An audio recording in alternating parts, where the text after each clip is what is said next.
Naked on the toilet with a toothbrush in his mouth, when he suddenly acquired an overwhelming sense of doubt.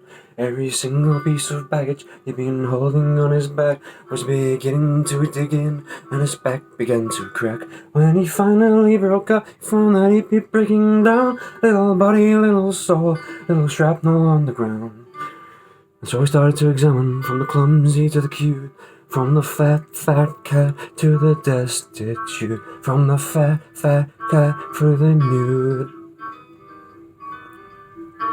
Oh, earthly pleasuring out from the rigors of this road, earthly pleasuring out from the caverns of my soul. Then suddenly he found himself in 1822. He was in a sort of body and a heavy sort of suit. He was surrounded, but he'd started making plans to make a run when they called to him, "Son, cock your gun."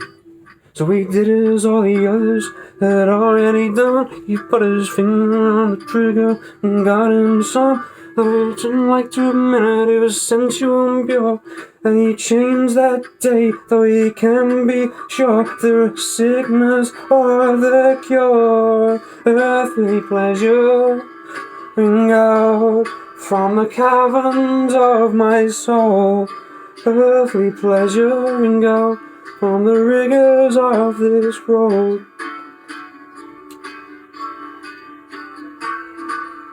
So there he was in front of her divine simplicity. She was speaking Esperanto and drinking ginger tea. She inquired about the reason for his visit here today. Well, he just said, "No reason, and I really shouldn't stay." So he frantically he thought things were some kind of free, and then he'd go back to the grind, and then he wouldn't last a week. But she didn't, she just sighed and opened halfly with a smile. "Sit down, dear child, what's on your mind?" So he frankly described to her the kingdom at her feet, as she continued with her manicure and poured another tea. As we recounted tales of misery and suffering and pain, she was yawning at the ceiling, so he had to up his game. "The only thing your children cherish is to move up in the ranks. Beelzebub in our courts, Lucifer in our banks." I can't remember the rest of this, but don't corroborate with us behind you two dead.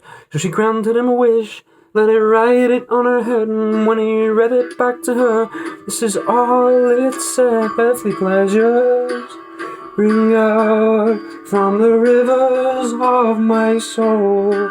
Earthly pleasure ring out from the rigors of this road.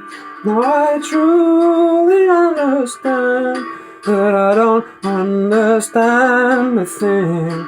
So let this earthly pleasure sing. Earthly pleasure ring out, earthly pleasure, pleasuring out from the rigors of my soul."